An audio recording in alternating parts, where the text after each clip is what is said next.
Well, joining us now from UNRWA is Chief Felipe Lazzarini, has returned from a visit to Rafah in southern Gaza. He says the conditions there are worsening as the winter sets in. The lucky one are those who have a place inside our premises, and especially now that winter has just started. But the others have absolutely nowhere to go. They live in the open, they live in the cold, in the mud, and under the rain. Well, joining me now is Adnan Abu Hasna, and he's the UNRWA spokesperson, joining us live now from Rafah. Good to have you with us on the programme. Can I just begin by asking you what the situation is like where you are? We've obviously been reporting, as of many media organisations, about the ongoing and very quick deterioration across the Gaza Strip. Yes, and the CG had said just in your report that it's a catastrophe. It's a tsunami, a humanitarian tsunami, actually. It's not only a catastrophe, especially last night when it was raining, and you find out, and everyone looks, even from my window, that tens of thousands of Palestinians, of displaced people, that very simply that their, simple tents have been collapsed and because of the rain.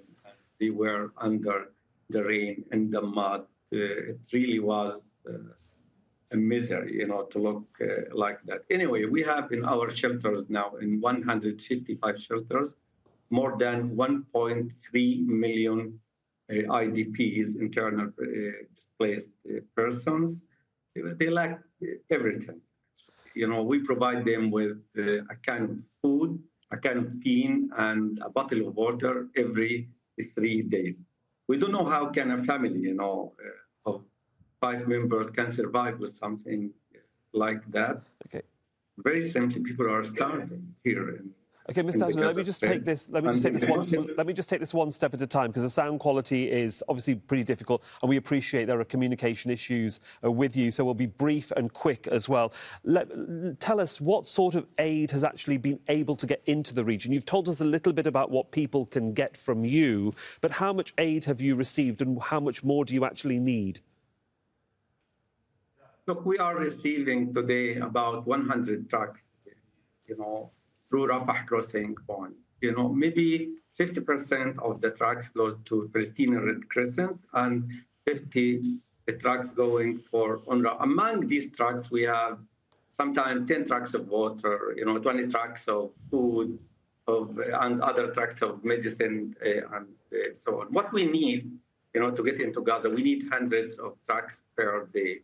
There's a huge need.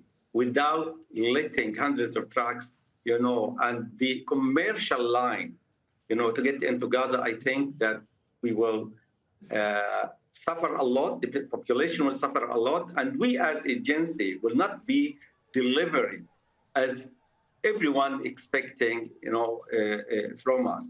The need is huge, and what people need, we cannot describe. They need everything. They need mattresses. Yeah. They need water, they need medicine, they need clothes. Even they don't have clothes, they need tents, they need everything. And to do that, you need the logistics, you need the personnel, you need the manpower, you need the transport to be able to do that. That has been very difficult, with UN personnel also having been killed during the bombardment. What is the need there? Because there is also this conversation that we've been having with Martin Griffiths, your UN chief here on humanitarian affairs, talking about law and order breaking down. So therefore, your relief operation is also at threat, isn't it? You need security to be able to distribute that food too. Yes, that's right. We have, our colleagues, nearly 135 of our colleagues had been killed during this fighting. And we have, the capacity. We have 5,000 staff working, on the ground. But the disorder is really expanding. Many of our trucks had been, looted because of so many reasons. And we believe that if we continue like that, we will reach to a point that we cannot deliver. It's not only because of, what we get through Rafah crossing point, and now the inspection through Kerem Shalom, crossing point, but what we got is not enough.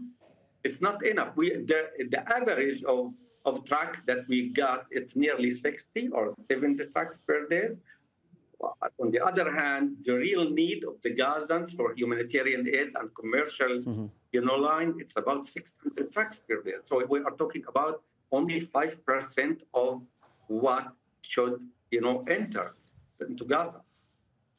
OK, we'll have to leave it there, but it's good to get your update on the situation so far. Adnan Abu Hasna from UNRWA, the UN agency looking after the Palestinians in the Gaza Strip. Thank you.